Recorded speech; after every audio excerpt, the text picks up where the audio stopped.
when Daniel casually suggested for the 8th time that one of his students should be my bridesmaid. I smiled and agreed. Anna followed Daniel everywhere like a personal accessory. She was even there on the day I tried on my wedding dress. Clinging to Daniel's arm, she coquettishly said, "Professor, can I wear this bridesmaid dress?"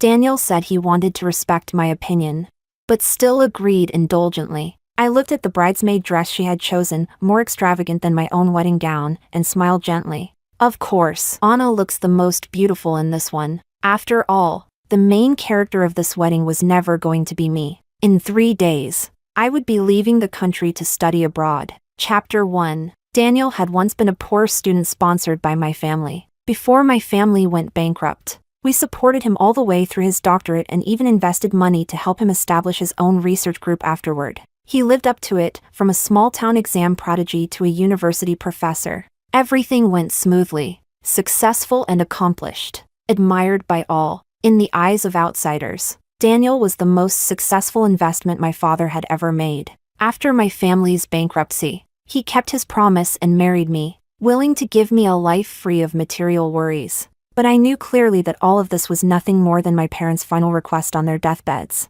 And Daniel couldn't swallow his pride. Marrying me was simply his way of repaying a debt of gratitude. More than once, when he was drunk out of his mind, he complained that this marriage had trapped him. Yet when sober, he would gaze at me affectionately in front of others and say that I would be his only support for the rest of his life. Lost in thought, I heard Anna's coquettish voice outside the fitting room. "Big sister won't be upset, right? My bridesmaid dress seems a bit too glamorous, like I'm stealing the spotlight." Daniel smiled, his tone gentle and indulgent. "It's very beautiful, as long as you like it. Celine is generous, there won't be any problem." Anna beamed. "Professor Daniel, you're the best." I looked at my own reflection in the mirror, my face slightly worn, the pure white wedding dress looking dull on me. Sure enough, a marriage entered without expectation brings no happiness at all. Chapter 2. After trying on the main wedding gown, I signaled the shop assistant to help me take it off.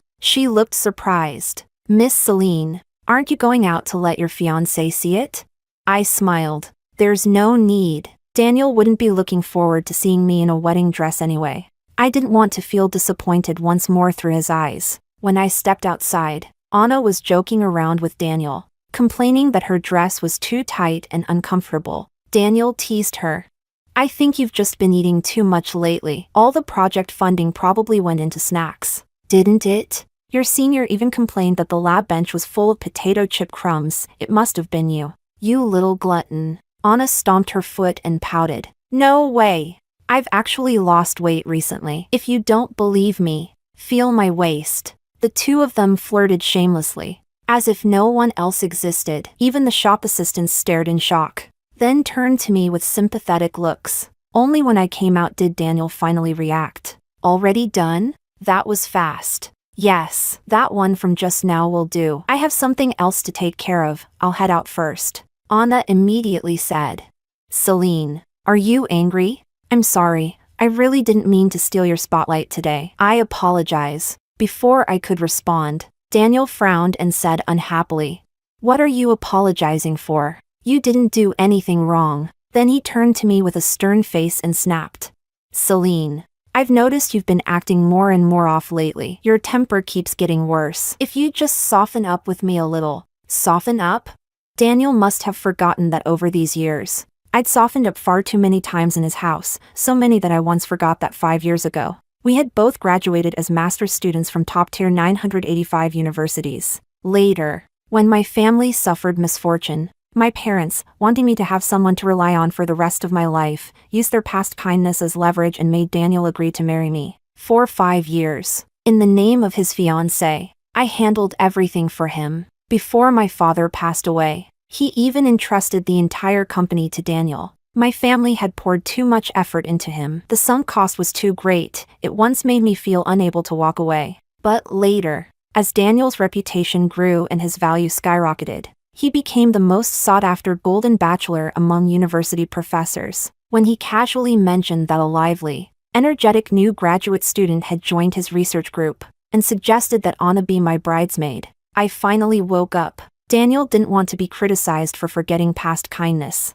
so he reluctantly fulfilled the engagement. But in the end, gratitude like this could never last. Chapter 3. After returning home from the bridal fitting, Daniel threw a huge tantrum. He accused me of treating Anna unfairly. If you didn't want Anna to be your bridesmaid in the first place, you could have just said so. There was no need to make things so difficult for her. Was there?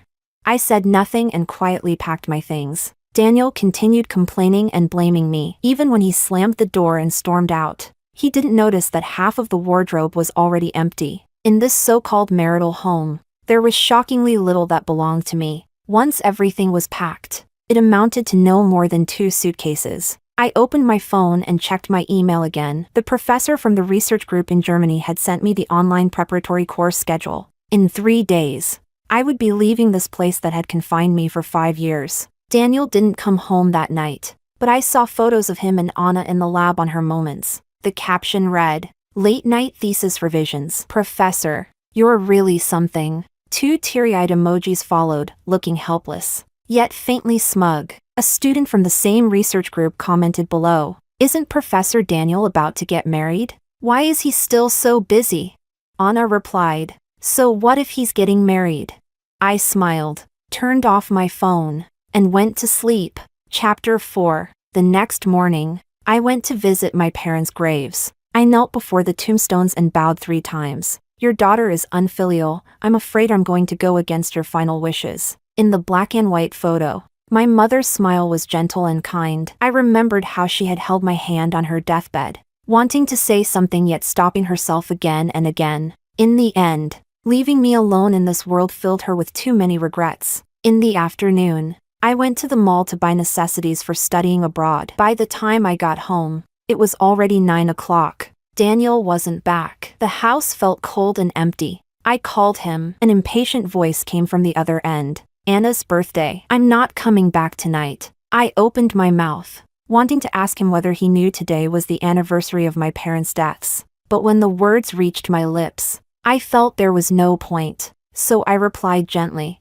"All right. Wish Anna a happy birthday for me." For no apparent reason, Daniel suddenly exploded in anger. "Celine, do you really not care at all anymore? If you don't want to be my wife, there are plenty of women out there lining up to marry me." I let out a bitter smile. For these 5 years, I had dreamed of marrying him. Yet when the day truly arrived, I hesitated, because I didn't want to spend the next 10 5-year stretches of my life beside him. Day after day, Anna's dorm lost power. "I'm not coming back tonight. Suit yourself. Have fun." With that, I hung up. Chapter 5. I was awakened in the middle of the night by loud noises upstairs. The alcoholic husband was beating his wife again. It had happened several times before, but each time it ended without consequences after neighbors called the police to mediate. But tonight, the shouting and hitting never stopped. It seemed no one had called the police, and I couldn't endure it anymore. I dialed 110.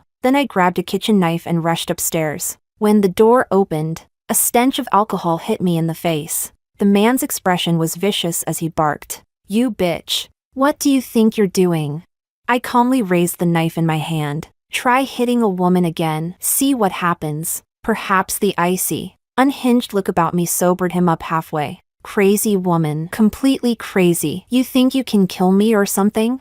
I looked past him at the woman behind him. She was cowering in the corner, her gaze fearful. But in the instant our eyes met, a trace of resolve suddenly appeared in her eyes. The man glared at me viciously and raised his hand, trying to strike. At that moment, the woman behind him suddenly swung a baseball bat and brought it down hard on his back. The man cried out in pain and collapsed to his knees. Just then, the police arrived and quickly subdued him. We were taken to the police station to give statements. While registering our information, an officer asked whether I needed them to notify my family. "No," I said. "I don't have any family." Chapter 6. Daniel arrived a little after 5 in the morning. The property management had notified him that I'd been taken away by the police. When he entered the station, impatience was written all over his face. He rushed up to me and launched into a barrage of accusations. "Why are you meddling in other people's business? Which neighbor is as nosy as you? A husband and wife fighting is their own affair. What does it have to do with you? We're about to get married. Can't you just behave yourself for once?" It won't happen again. Only then did his tone soften, and he finally noticed the injury on my hand. Forget it. I'll take you to the hospital. It's fine. Just a minor injury. When we walked out of the police station, I saw Anna sitting in the front passenger seat of his car. Inside were birthday decorations that hadn't been cleaned up yet. So I walked to the roadside to hail a taxi. Daniel grabbed my arm. What's wrong with you now? I looked at him quietly and suddenly felt exhausted. Daniel, I didn't rest well last night. Can I just go home? There was only one day left before I left this place for good. There was no need to keep entangling myself in rotten people and rotten matters. Anna got out of the car and said sweetly, Professor, just let Celine take a taxi back herself. We still have a forum to attend later. Daniel seemed to sense something. He frowned slightly, without saying a word. While he was distracted, I had already called a cab. I went home and slept for a while. When I woke up, I saw several missed calls from Daniel. He'd left messages on WeChat saying he'd come back tonight to have dinner with me. Probably guilt. The wedding planning company asked in the group chat for confirmation of tomorrow's bridal procession. I replied indifferently with a single word, okay. I put the wedding dress delivered by the bridal shop into the wardrobe. If Daniel came back tonight, we could still sit down and talk calmly. Unfortunately, I waited until midnight and he still didn't show up. My flight was at 3 in the morning. I had to leave immediately, so I stopped waiting, picked up my suitcase, and prepared to take a taxi to the airport. Just as I was waiting by the road, a car slowly pulled up in front of me. Where are you going? I'll give you a ride. Chapter 7. The car window rolled down, revealing a face covered in bruises. The woman from upstairs, the one who had been abused by her husband, gave me a smile uglier than crying. There was a car accident on Nanhui Road. Traffic's blocked. If you call a ride now, you'll have to wait at least half an hour. She glanced at my luggage and said calmly, Airport, right? She got out of the car, put my suitcase into the trunk, then opened the passenger door and gestured for me to get in. I hesitated for a moment, then got into the car. Her driving skills were superb. She avoided the congested ring roads, stayed off the overpasses, and got me to the airport in just 1 hour. When I got out, she wished me a safe journey. I reached out and hugged her. She leaned against my shoulder and told me her name was Lily. She had once been one of the best female race car drivers in Jiangqing. Last night, if I hadn't shown up, she had planned to die together with her abusive husband. You and I, we shouldn't be trapped here. After saying that, Lily got back into the car and drove away. 8 hours later, the plane landed in Germany. The moment I turned on my phone, I received a call from Daniel. He angrily demanded to know where I had gone. The wedding convoy was waiting downstairs like a bunch of fools. All the guests are already at the hotel. How am I supposed to explain this to everyone?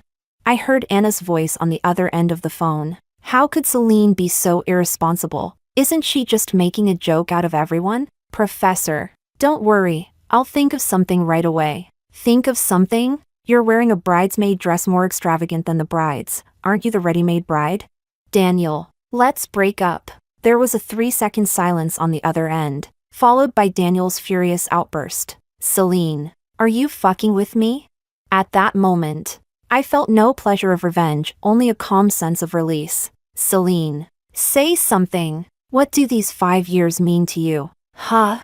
Daniel was a refined professor who rarely used profanity. It seemed this time, he was truly enraged. Chapter 8. I hung up the call, then removed the SIM card and snapped it in half. A new country, a new life, a new Celine. The 3 years I spent pursuing my doctorate in Germany became the most important 5 years of my life. During my studies, Daniel used every connection he had to track down my address. On Christmas Day, he stood downstairs at my dormitory holding a bouquet of flowers, waiting for me for a long time. I stood on the second floor, watching the snow fall heavily, landing on his thin suit jacket.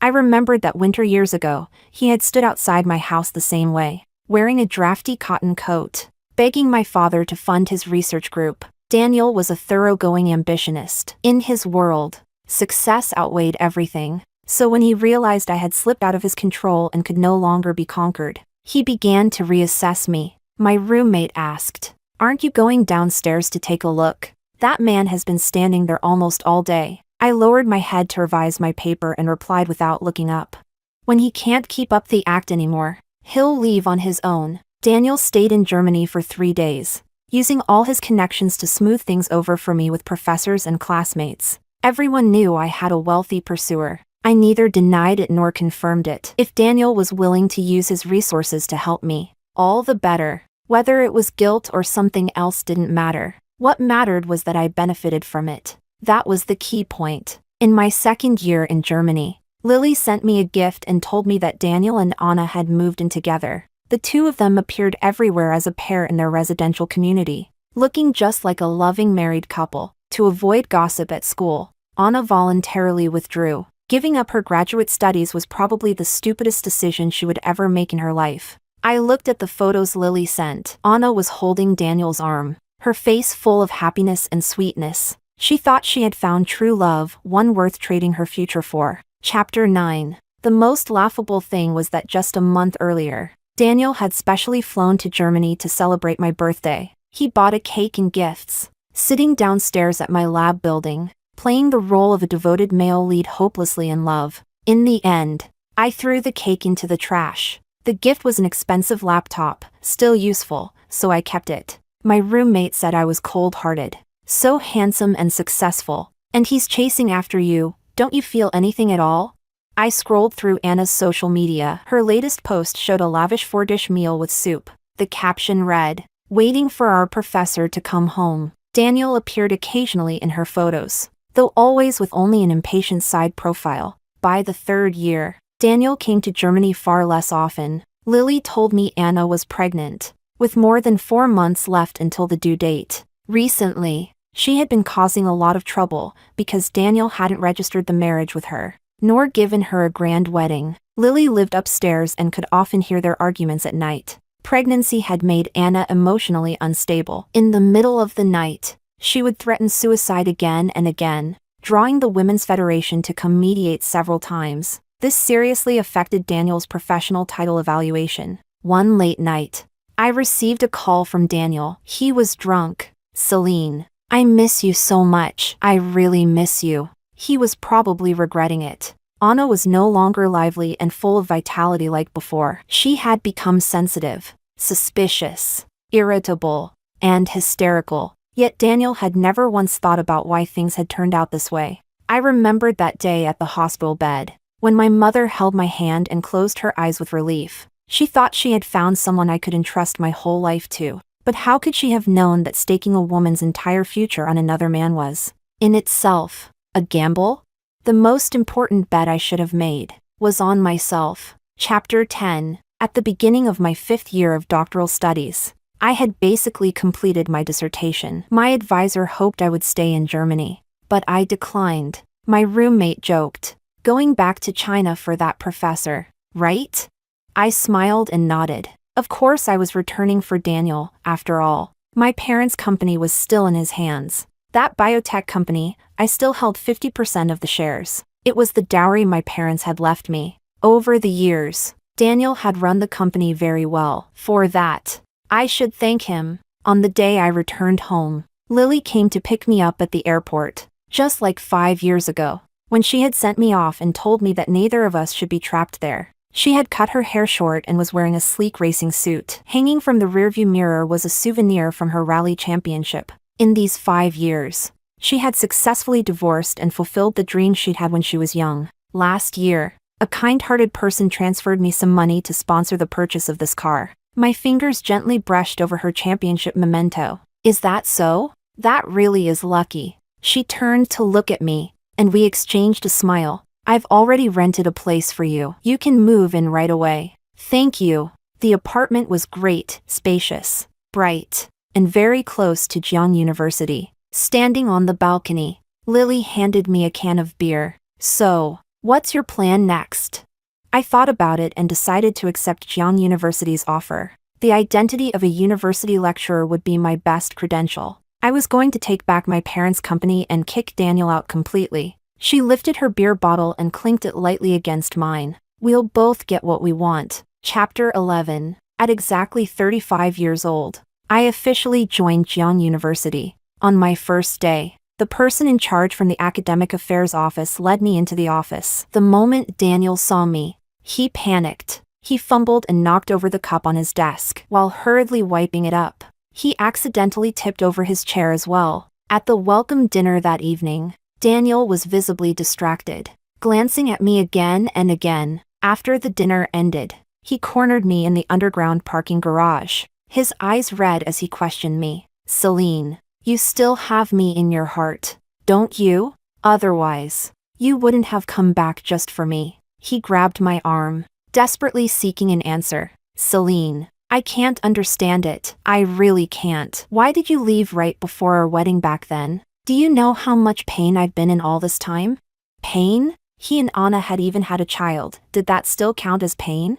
I stepped closer to him. Daniel's pupils shrank sharply. He looked flustered, instinctively swallowing. "Daniel, if you can't figure it out, then go die." After saying that, I shook off his hand and turned around, only to see Anna standing there, holding a child, having come to check on him. The moment she saw me, her emotions completely collapsed. "Celine, it's been so many years. Why won't you just let Daniel go? You were the one who abandoned him first, and now you come back shamelessly to entangle yourself with him." Anna had changed a lot. She was only 28, but the exhaustion in her eyes gave her a weariness that didn't match her age. The child in her arms cried nonstop. She tried to comfort him until she was utterly drained, finally collapsing onto the ground and breaking down in tears. "You're all bullying me, Celine. You'll die a horrible death." I looked at her coldly. Anna would never understand that stealing a man is the most pointless thing in the world.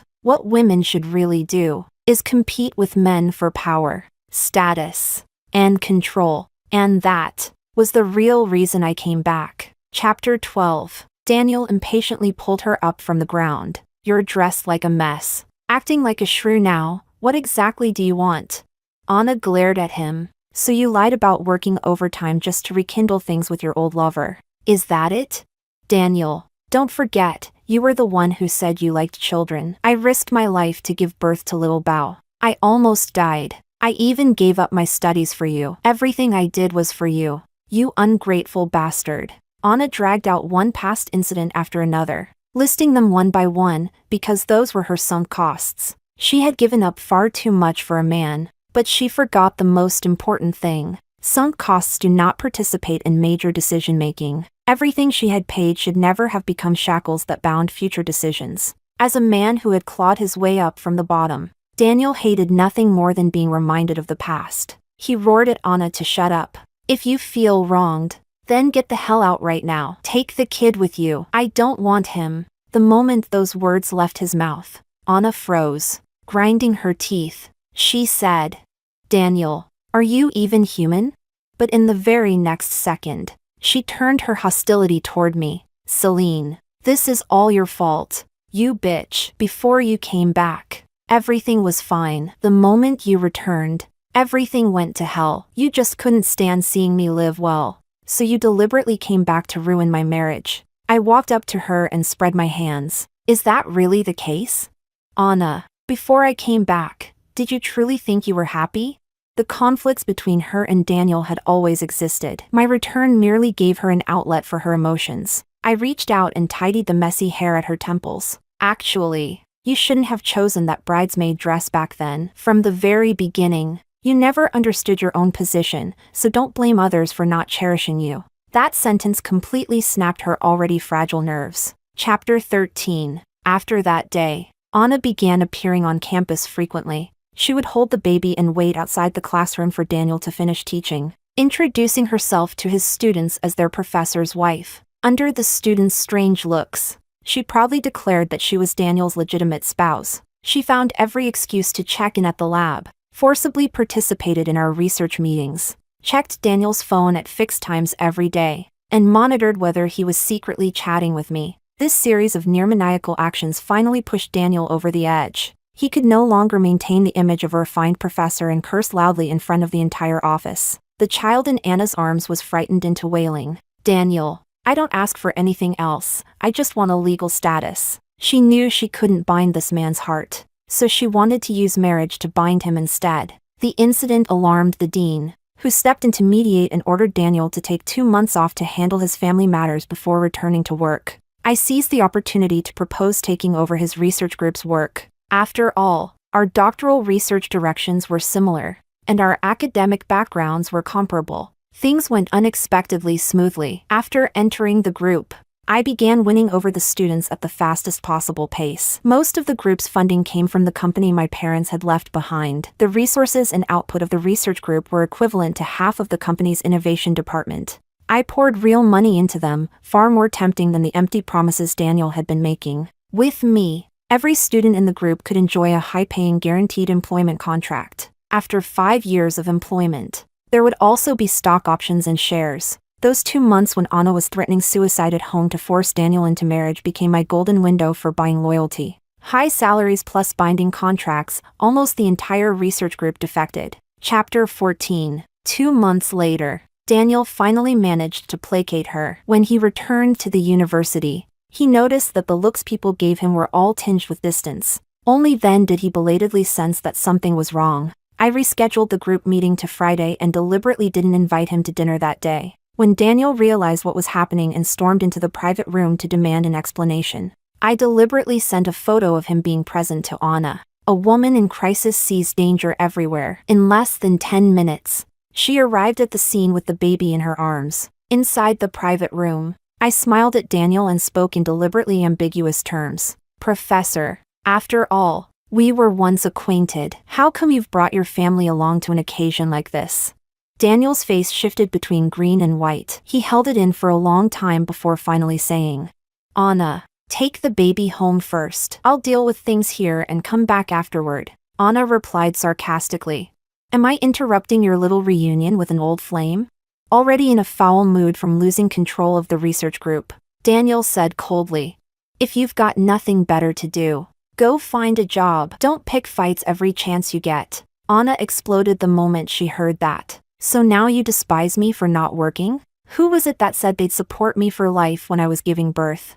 There were 7 or 8 students in the room, all keeping their heads down while avidly listening to the gossip. Losing face in front of his students, Daniel grew even more furious. Anna, I've warned you many times. If you keep making scenes like this, get the hell out. I stepped in as the voice of comfort, gently smoothing things over. Professor, don't be angry. She's just acting this way because she cares about you too much. Why don't you go home and spend some time with your wife and child? I'll keep an eye on the research group. Nothing major will go wrong. Daniel looked at me deeply. He was a smart man. He knew exactly what I was trying to do. Celine, you've really changed a lot. Of course I have. Chapter 15. My family spent 15 years cultivating Daniel, intending from the start for him to be used by me. It just took me a full 5 years to truly understand that. In this game, I was the main character. Daniel, Anna, both of them were nothing more than stepping stones on my path forward.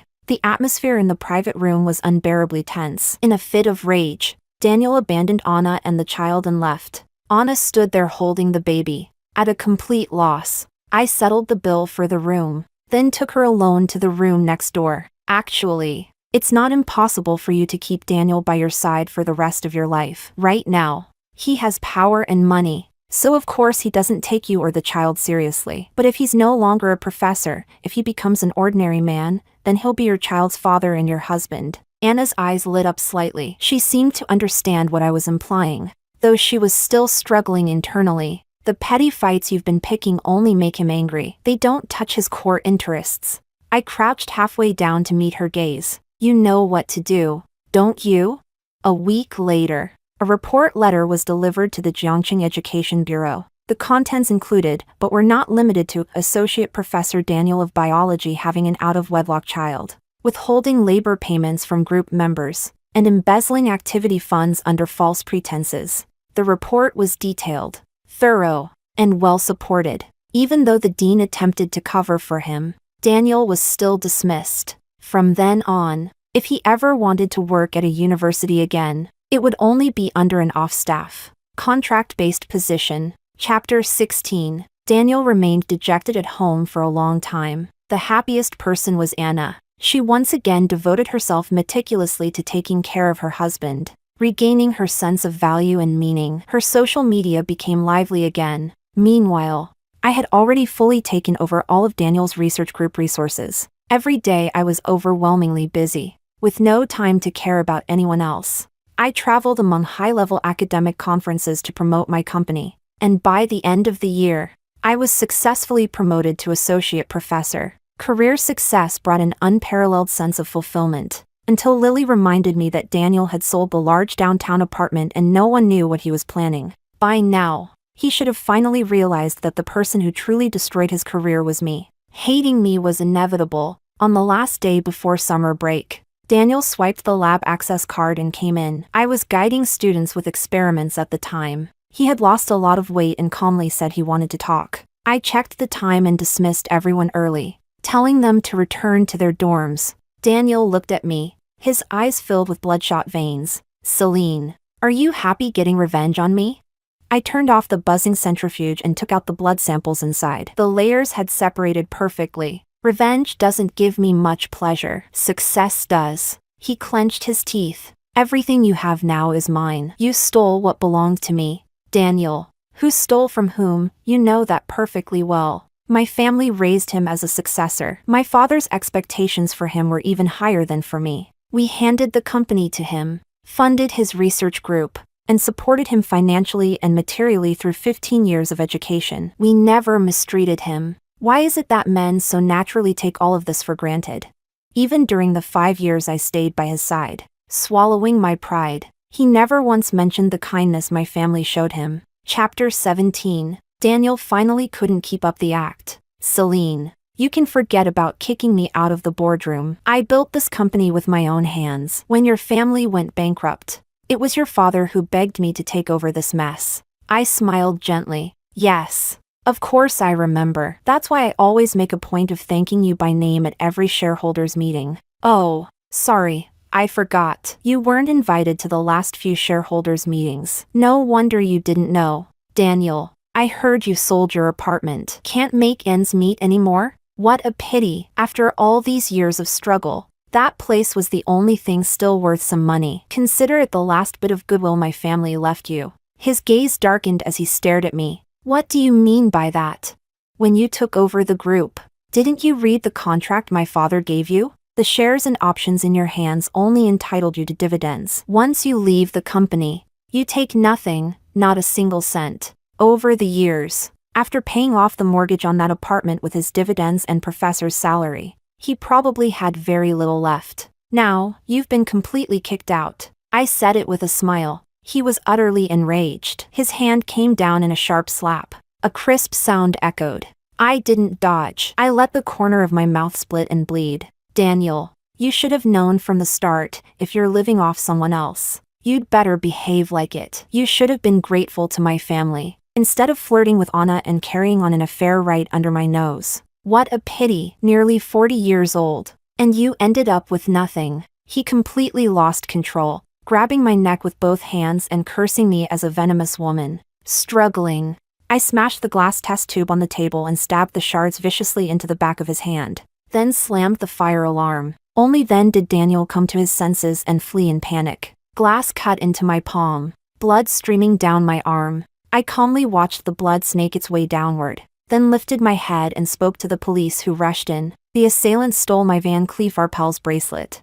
Home invasion, assault, robbery. Every sentencing buff stacked to the maximum. Chapter 18. The lab surveillance coverage wasn't complete, but it did capture the part where Daniel attacked me. I was never a good person to begin with. The bracelet was slipped into his pocket during the struggle. My movement was discreet, so much so that even Daniel himself didn't realize it. My injuries weren't serious, but if I had 3 points of damage, I would amplify them into 10. Photo documentation, medical examination, injury assessment. After going through the full procedure, it was more than enough to ruin him completely in public opinion. The case moved quickly. By the next morning, he was arrested.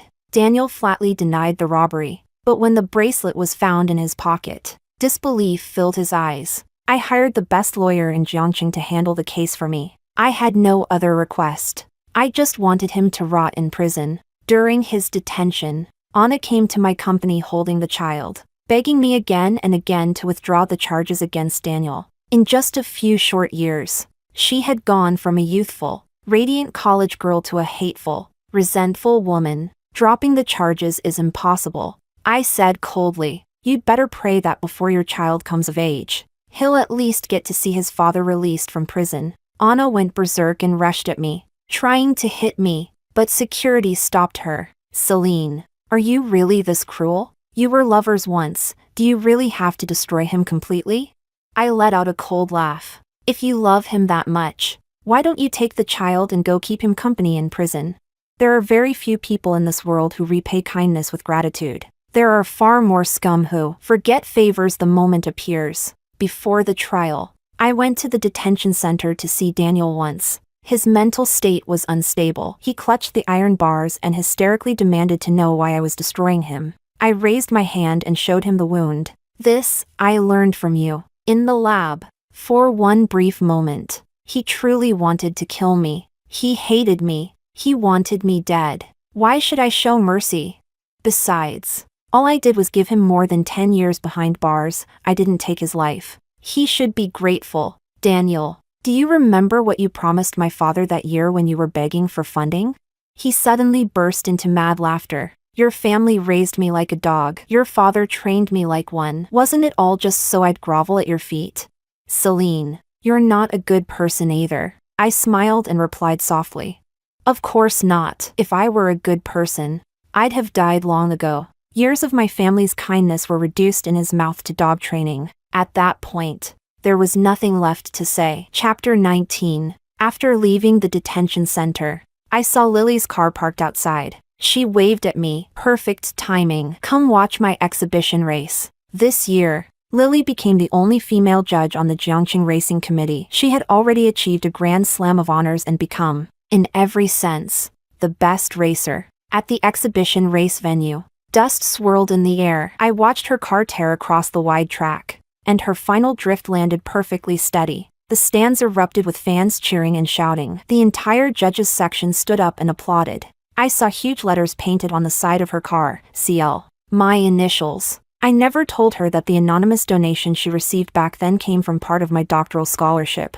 I saved every penny and wired that money to her anonymously, not to make her feel grateful. I simply helped another woman. As a woman, that was all. In the 5th year after taking over the company, I had already become one of the most formidable figures in the industry. The company's annual profit was enough for me to lie flat for the rest of my life. Every year, I set aside 10% of the profits to sponsor girls who have dropped out of school, most of them from impoverished mountain regions. Some of them were older sisters. Some were younger sisters. Some were abandoned infants born healthy. And some were broken-winged angels abandoned the moment they were born. Thanks to good policies, they survived. And I would tirelessly tell every poor girl still naive and unaware, don't stand still and wait. Be sure, again and again, to strive upward. Save yourself from fire and water.